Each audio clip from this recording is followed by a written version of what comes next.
Hi hello welcome back to my channel. ನಾನಿವತ್ತು ನನ್ನ channel ಮುಖಾಂತರ ಕ್ಯಾಪ್ಸಿಕಮ್ ವಾಂಗಿಬಾತ್ ಹೇಗೆ ಮಾಡೋದಂತ ತೋರಿಸ್ತಾ ಇದ್ದೀನಿ.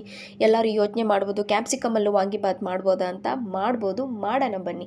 ಮೊದಲಿಗೆ 1 ಕಪ್ ಆಗೋಷ್ಟು ಅಕ್ಕಿ ತೊಗೊಂಡಿದ್ದೀನಿ. ಅದನ್ನು ತೊಳೆದು 10 ನಿಮಿಷ ಎತ್ತಿ ಇಟ್ಕೊತಾ ಇದ್ದೀನಿ. ಇವಾಗ ಒಗ್ಗರಣೆಗೆ 1 ಈರುಳ್ಳಿ, 2 ಹಸಿಮೆಣಸಿನಕಾಯಿ, ಕರಿಬೇವು, ಕೊತ್ತಂಬರಿ ಸೊಪ್ಪು, ದಪ್ಪನೆ 2 ಕ್ಯಾಪ್ಸಿಕಮ್ಮು, ದಪ್ಪನೆ 1 ಟೊಮೊಟೊ. ನಂತರ ಒಲೆ ಹಚ್ಚಿ ಕುಕ್ಕರ್ ಇಟ್ಟು 2 ಟೇಬಲ್ ಸ್ಪೂನ್ ಎಣ್ಣೆ ಹಾಕಿ ಸ್ವಲ್ಪ ಸಾಸಿವೆ ಹಾಕಿ ಇವಾಗ 3 ಚಕ್ಕೆ, 3 ಲವಂಗ, ಸ್ವಲ್ಪ ಕಡಲೆ ಬೀಜ, ಸ್ವಲ್ಪ ಕಡಲೆಬೇಳೆ ಹಾಕಿ 1 ನಿಮಿಷ ಫ್ರೈ ಮಾಡ್ಕೋಬೇಕು. ನೆಕ್ಸ್ಟ್ ಇವಾಗ ಅದಕ್ಕೆ 1 ದಪ್ಪನೆಯ ಈರುಳ್ಳಿ, ಸ್ವಲ್ಪ ಕರಿಬೇವು, ಸ್ವಲ್ಪ ಕೊತ್ತಂಬರಿ ಸೊಪ್ಪು ಮತ್ತು 2 ಹಸಿಮೆಣಸಿನ್ಕಾಯಿ ಹಾಕಿ ಫ್ರೈ ಮಾಡ್ತಾ ಇದ್ದೀನಿ. ನೋಡ್ತಾ ಇರ್ಬೋದು, ಇದು ಬ್ರೌನ್ ಕಲರ್ ಬಂದ ನಂತರ ನೀವು ಟೊಮೊಟೊ ಹಾಕಬೇಕು. ನಾನಿವಾಗ ಟೊಮೊಟೊ ಹಾಕ್ತಾ ಇದ್ದೀನಿ ಫ್ರೆಂಡ್ಸ್. ಟೊಮೊಟೊ ಸ್ವಲ್ಪ ಫ್ರೈ ಆದಮೇಲೆ ಅದಕ್ಕೆ 2 ರಿಂದ 3 ಸ್ಪೂನ್ ಆಗೋಷ್ಟು ಹುಣಸೆಹಣ್ಣಿನ ರಸ ಹಾಕ್ತಾ ಇದ್ದೀನಿ. ಹುಣಸೆಹಣ್ಣು ಮತ್ತು ಸ್ವಲ್ಪ ಟೊಮೊಟೊ ಬೆಂದ ನಂತರ ಅದಕ್ಕೆ ಇವಾಗ 2 ದಪ್ಪನೆಯ ಕ್ಯಾಪ್ಸಿಕಮ್ನ ಹೆಚ್ಚಿಟ್ಕೊಂಡಿರೋದನ್ನ ಹಾಕ್ತಾ ಇದ್ದೀನಿ. ಇದೆಲ್ಲ ಸ್ವಲ್ಪ ಮಿಕ್ಸ್ ಮಾಡಿ ಸ್ವಲ್ಪ ಒಂದು ಕುದಿ ಬಂದ ನಂತರ ಅದಕ್ಕೆ ರುಚಿಗೆ ತಕ್ಕಷ್ಟು ಉಪ್ಪು ಹಾಕ್ತಾ ಇದ್ದೀನಿ.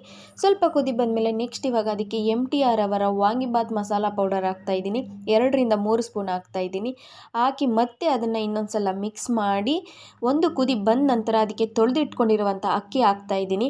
ಹಾಕಿ ಮತ್ತೆ ಮಿಕ್ಸ್ ಮಾಡಿ ಅದನ್ನು ಇವಾಗ 1 ಲೋಟ ಅಕ್ಕಿಗೆ 2 ಲೋಟ ನೀರಂತೆ ಇವಾಗ 2 ಲೋಟ ನೀರು ಹಾಕ್ತಾ ಇದ್ದೀನಿ. ನೀವು ನೋಡ್ತಾ ಇರ್ಬೋದು.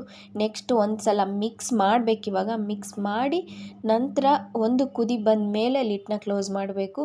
ನಾನು ಲಿಡ್ನ ಕ್ಲೋಸ್ ಮಾಡಿ 2 ವಿಸಲ್ ಕೂಗಿಸ್ಕೊತಾ ಇದ್ದೀನಿ. ಇವಾಗ ಪ್ರೆಷರ್ ಹೋಗಿದೆ. ವಾಂಗಿಬಾತ್ ಹೇಗಾಗಿದೆ ನೋಡೋಣ ಬನ್ನಿ.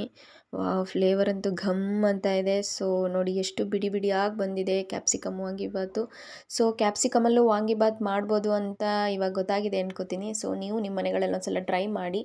ನಾನಿವಾಗ ಸರ್ವ್ ಮಾಡ್ತಾ ಇದ್ದೀನಿ. ಸೊ ಈ ವಿಡಿಯೋ ನಿಮ್ಗೆ ಇಷ್ಟ ಆಗಿದ್ರೆ ಪ್ಲೀಸ್ ಲೈಕ್ ಮಾಡಿ, ಶೇರ್ ಮಾಡಿ, ಕಮೆಂಟ್ ಮಾಡಿ, ಸಬ್ಸ್ಕ್ರೈಬ್ ಮಾಡಿ. Thank you for watching.